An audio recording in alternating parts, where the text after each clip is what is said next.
Good morning dear students. मैं आपका विज्ञान अध्यापक शुभम तिवारी माई गर्दा संस्कार एकेडमी बिरदा ललितपुर से आप सभी विद्यार्थियों का आज की इस कक्षा में बहुत बहुत स्वागत करता हूं।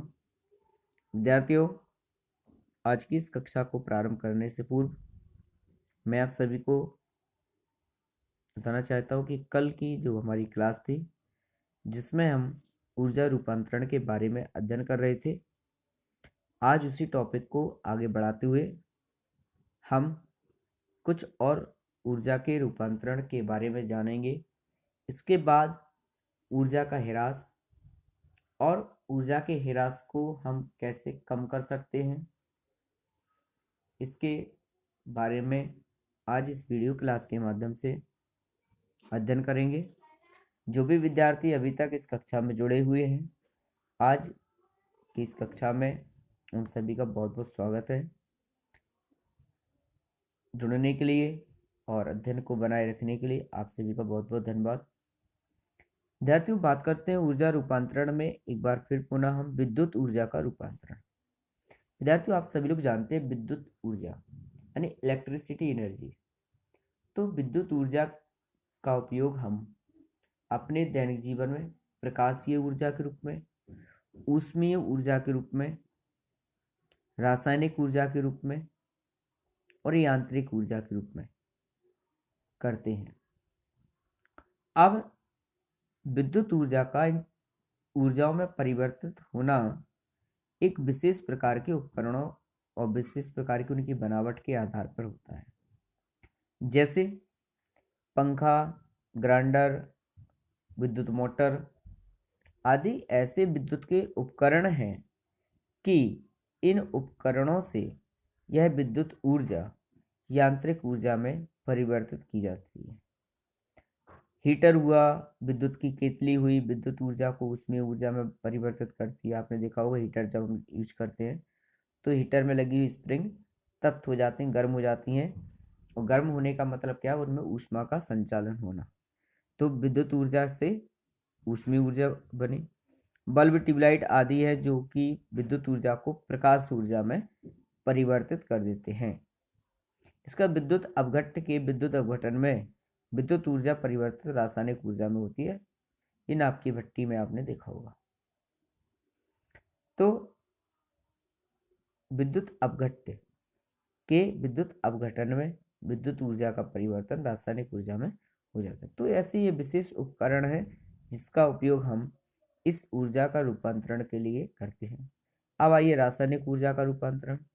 तो रासायनिक ऊर्जा का रूपांतरण ऊष्मीय ऊर्जा, प्राथमिक सेल में रासायनिक ऊर्जा संचित होती है और फिर यह विद्युत सेलों के माध्यम से रासायनिक ऊर्जा विद्युत ऊर्जा में परिवर्तित हो जाती है। पटाखे आदि छुड़ाने से रासायनिक ऊर्जा ऊष्मीय व प्रकाश ऊर्जा व ध्वनि ऊर्जा में परिवर्तित हो जाती है। जलती हुई मोमबत्ती में रासायनिक ऊर्जा का रूपांतरण ऊष्मा और प्रकाश में होता है। तो रासायनिक ऊर्जा यहाँ पर ऊष्मीय तथा प्रकाशीय ऊर्जा में परिवर्तित हो जाती है। कुछ और भी ऐसे तथ्य हैं, आइए जानते हैं। कार के बैटरी आवेशन विद्युत ऊर्जा रासायनिक ऊर्जा में परिवर्तित होती है, परंतु निरावेशन में पुनः रासायनिक ऊर्जा विद्युत ऊर्जा में परिवर्तित हो जाती है। साइकिल चलाने में हमारे मांसपेशियों के द्वारा साइकिल को चलाने में हमें बल लगाना पड़ता है, इसको हम पेशीय बल कहते हैं। और इस बल के द्वारा जो साइकिल चलाने में ऊर्जा व्यय होती है वो पेशीय ऊर्जा होती है, और इस पेशीय ऊर्जा का रूपांतरण साइकिल चलाने में यांत्रिक ऊर्जा में परिवर्तित हो जाता है। इसी विद्युत चुंबक में विद्युत ऊर्जा का परिवर्तन चुंबकीय ऊर्जा में हो जाता है। जब इलेक्ट्रिक जनरेटर कार्य करता है तो यांत्रिक ऊर्जा चुंबकीय ऊर्जा से पारस्परिक क्रिया करती है तथा विद्युत ऊर्जा में बदल जाती है। विस्फोटक युक्ति जैसे बम आदि से रासायनिक ऊर्जा का परिवर्तन ऊष्मीय ऊर्जा, प्रकाश ऊर्जा व ध्वनि ऊर्जा में हो जाता है। विद्यार्थियों, ये तो था ऊर्जा रूपांतरण कि एक प्रकार की ऊर्जा दूसरे रूप में कैसे बदलती है, किन उपकरणों का उसमें सहयोग होता है। तो यहाँ पर हमने यह जाना कि ऊर्जा का रूपांतरण कैसे होता है और कौन सी ऊर्जा कब, कहाँ, कैसे किस रूप में परिवर्तित हो जाती है, इस पर अध्ययन किया।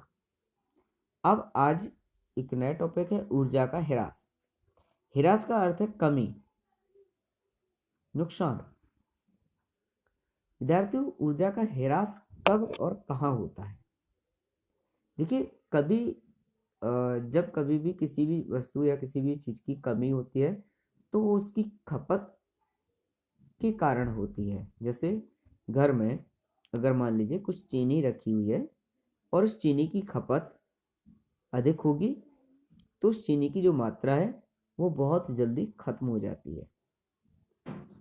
या आपने चाय बनाई, चाय को छानना प्रारंभ किया, आप देखते हैं कि पूरी की पूरी चाय कप में नहीं आती, थोड़ी बहुत चाय इधर उधर बर्तन के फैल जाती है।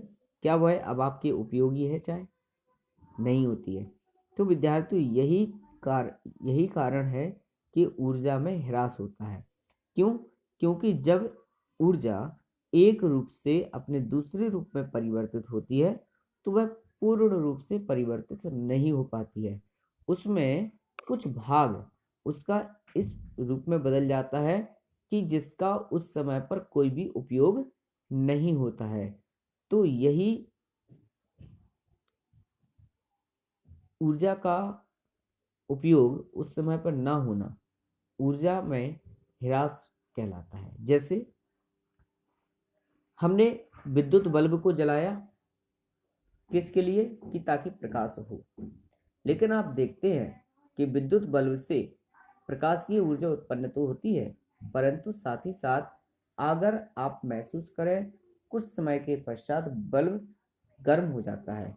अर्थात जब गर्म हुआ तो इसका मतलब यह है कि उसमें ऊष्मा उत्पन्न हुई। तो इसका मतलब यह सीधा सीधा है कि विद्युत ऊर्जा से जो ऊष्मीय ऊर्जा बनी उसका उस समय पर कोई उपयोग नहीं था और यही अनुपयोगी ऊर्जा हमारे लिए उसमें ह्रास का कारण बनती है। तो विद्यार्थियों, ये आज का टॉपिक था। कल पुनः इसी समय पर उपस्थित होकर के इसके कारण और निवारण के बारे में अध्ययन करेंगे। तब तक के लिए आप सभी को मेरी ओर से बहुत बहुत शुभकामनाएं। Thank you so much.